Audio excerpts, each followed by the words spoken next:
our language, an end to occupation and illegal settlements so that they may live in independence, sovereignty, and dignity, and we add, we also call for an international effort to rebuild Gaza, which the UN warns could be uninhabitable by 2020, and where poverty and hopelessness undermine peace and security for both Palestinians and Israelis. The platform then continues, while Jerusalem is a matter for final status negotiations, it should remain the capital of Israel, and we delete an undivided city accessible to people of all faiths. The platform continues, Israel, and we add, and Palestinians deserve security, recognition, and a normal life free from, and we add, violence, terror, and incitement. Palestinians should be free to govern themselves in their own viable state in peace and dignity.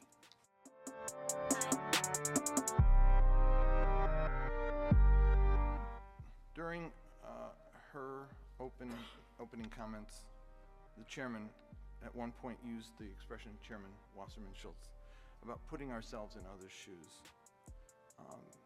And that's what we've tried to do here. We do not often see the Arab-Israeli conflict through the Palestinian eyes.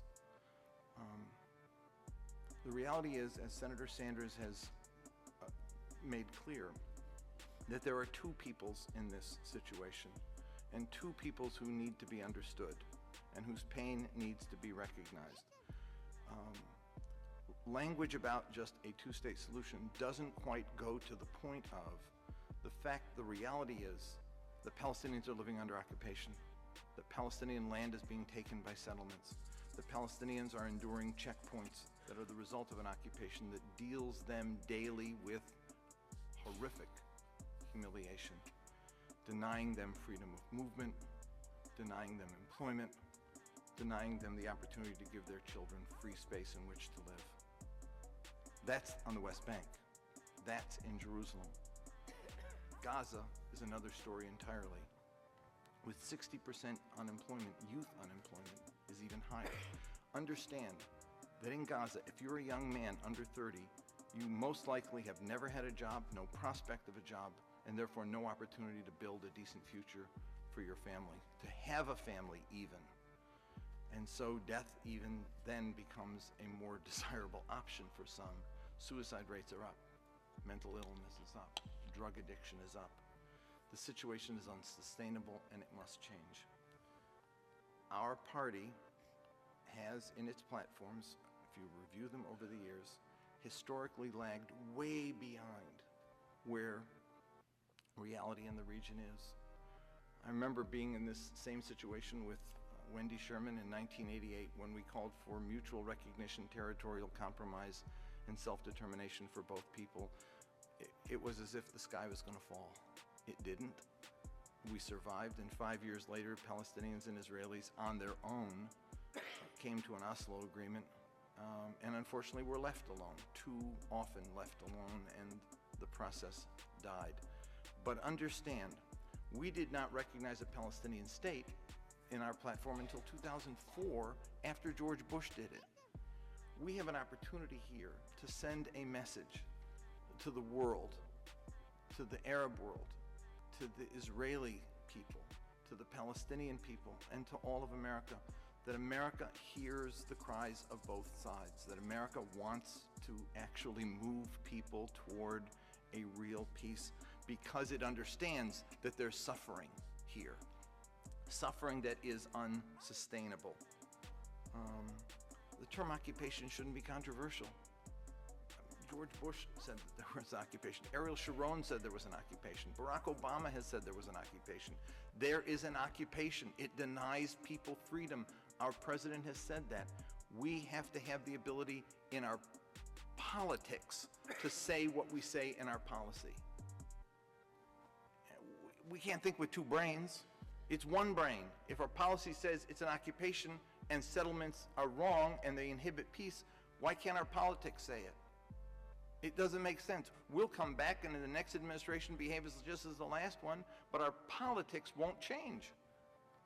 And so I urge you to consider passing this, and to consider passing it because of the message that it will send forcefully and clearly, a message of hope to Palestinians, a message of hope to peace forces in Israel, and a message to the American people that we actually mean it this time, that we're going to make a difference, and we're actually going to help the parties move towards peace.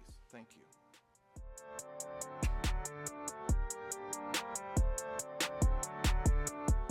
Thank you.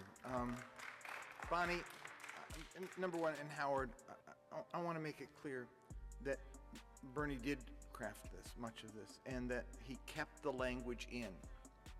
And I told him, it was going to be hard for me to read the first sentence, because as much as I wanted to accept it, you can go and walk down the street of Tel Aviv holding the hand of your wife. I can't get in the airport without 7 hours of harassment because I'm of Arab descent. I'm not even Palestinian.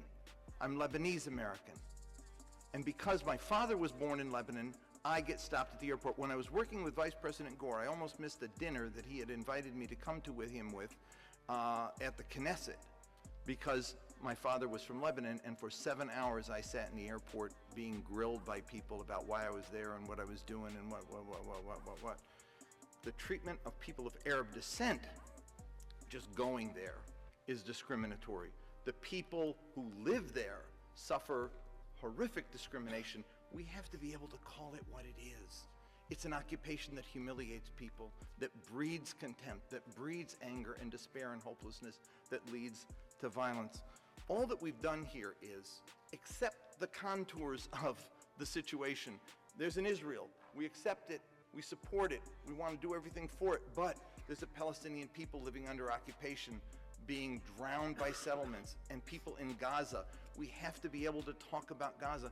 Understand that there is a dynamic, sort of a dynamic going on in the region where the Israelis have one view, Palestinians have another view. The Israelis feel they may be insecure about Palestinians, but they're very secure about America. Palestinians are not secure vis-a-vis Israel, but they're not secure vis-a-vis America either. We have never, I mean, even as in 1988, when we called for mutual recognition, we could not get that done. We couldn't even get the word Palestinians in the platform. We wanted to just say the words of Camp David, the legitimate rights of Palestinians. The platform said they supported Camp David. We said, okay, just add the legitimate rights of Palestinians. Couldn't do it. The P word couldn't be there.